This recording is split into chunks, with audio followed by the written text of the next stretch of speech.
All right, scholars, we're going to go ahead and we're going to make sure that we're starting our homework. Today you have to read 2 articles. You're going to first read one poem from Out of the Dust, and then you're going to also read an article about children on the run. So we're going to go ahead and get started with this poem. Wild Boy on the Road. A boy came by the house today. He asked for food. He couldn't pay anything, but Ma sat him down and gave him biscuits and milk. He offered to work for his meal. Ma sent him out to Daddy. The boy and Daddy came back late in the afternoon. The boy walked 2 steps behind in Daddy's dust.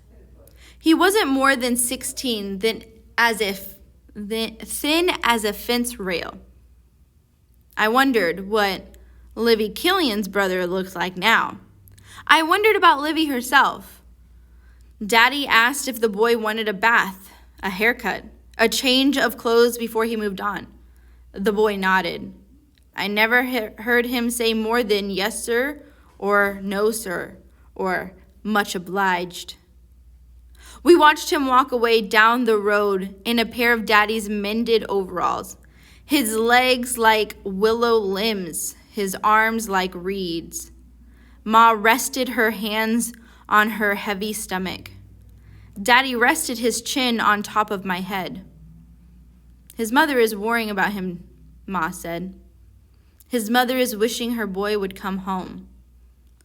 Lots of mothers wishing these days, while their sons walk to California, where rain comes and the color green doesn't seem like such a miracle, and hope rises daily like sap in a stem. And I think someday I'm going to walk there too, through New Mexico and Arizona and Nevada.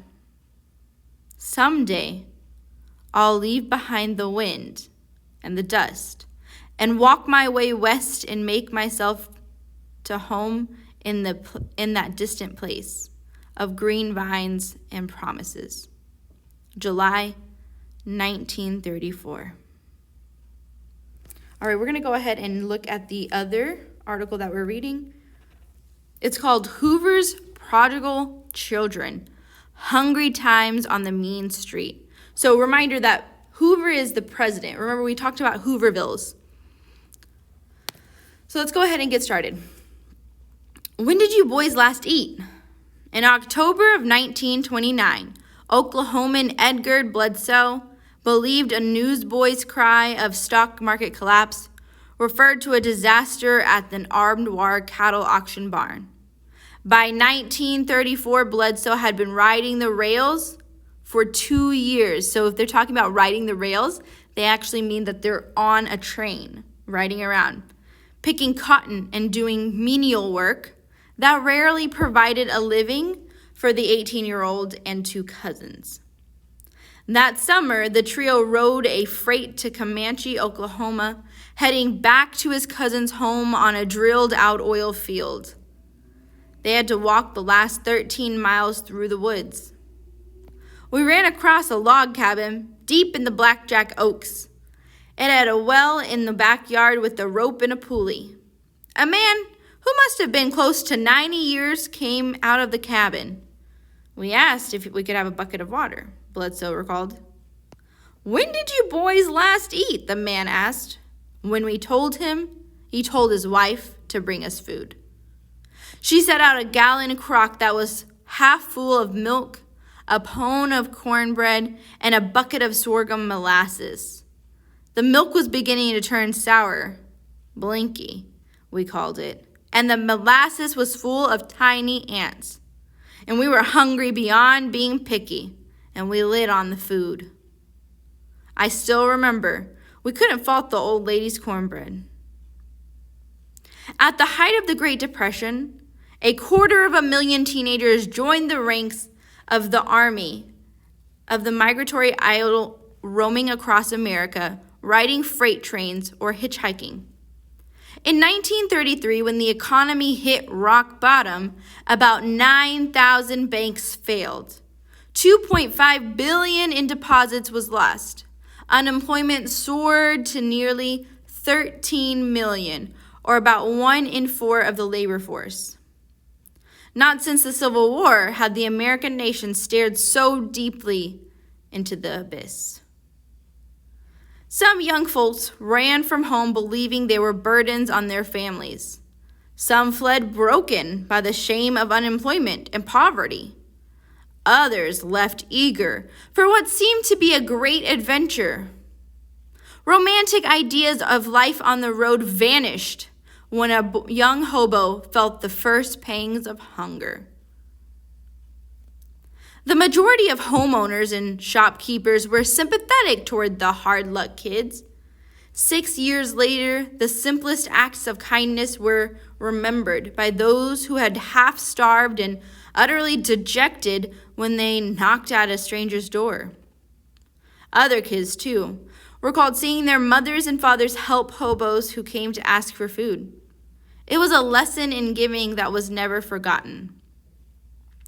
Put your pride in your pocket.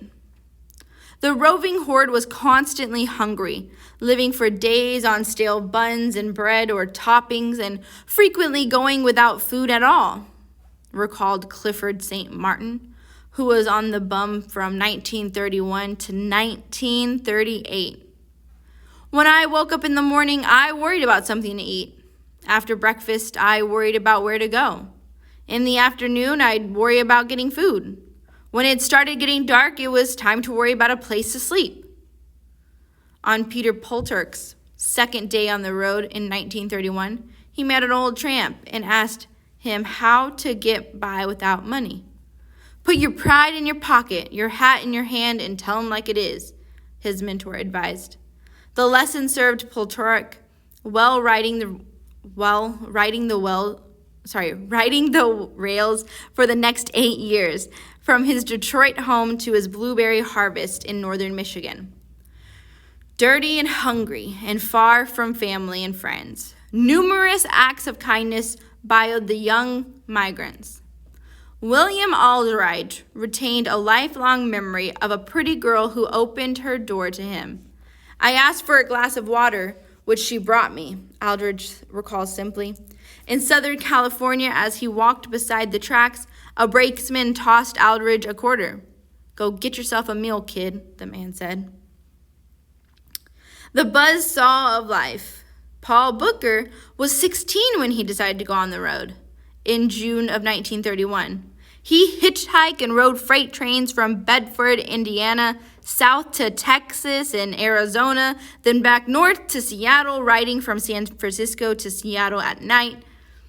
He fell between two boxcars when the train lurched. Only because they were moving slowly could he grab onto the steel bar and pull himself back up. In Texas, he was shot at by the railroad bull Texas Slime as he fled the Longview yards in the northern states. Vigilantes threatened to shoot him if he tried to climb off of a train. I thought I was tough, but that changed my mind, finding myself suddenly thrust into the buzz saw of life, said Booker. I arrived in Milwaukee weak from hunger, my lips in scabs from sunburns and thirst. My only goal was to get home as soon as possible. A fast mail train was getting ready to pull out of Milwaukee's Union Station.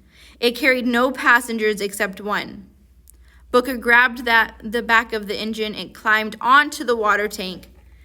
In a short time, he was in Chicago. An angel in the form of an 80-year-old woman touched my hand in downtown Chicago. She asked if I needed help. When I told her my story, she pressed a dollar bill in my hand. God bless you, son, she said.